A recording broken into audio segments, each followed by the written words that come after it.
Hello friends, in this video I'll show you how to lock formula cells in Excel. Like and subscribe, support this channel. Let's get started.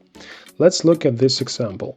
In C column we have data for each of the fruits, and at the end of the column we calculated their total number using the formula. In column D we calculated what percentage each fruit takes of the total amount. Our task is to lock all the cells in which we used formulas. This is the entire column D and cell C12. So, to do this, we select the entire worksheet, press Ctrl A or click on this triangle in the upper left corner of the sheet.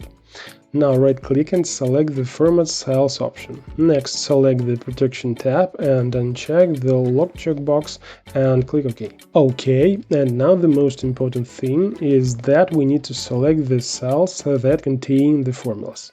We can do it manually. We hold down the Ctrl key and left-click on the necessary cells, but I suggest doing this automatically. Click the Find and Select button in the Addition group and select the Go to Special option. Here we are interested in the Formulas checkbox. Select it and click OK. As you can see, all the cells that have formulas are now highlighted. We press the rightmost button or a combination of keys, Ctrl 1, and in the Protection tab we set a check mark in the Lock checkbox. Click OK. And then we just need to protect the selected cells from editing. Go to the Review tab and select the Protect Sheet button. In the window that opens, enter the password, repeat it, and click OK.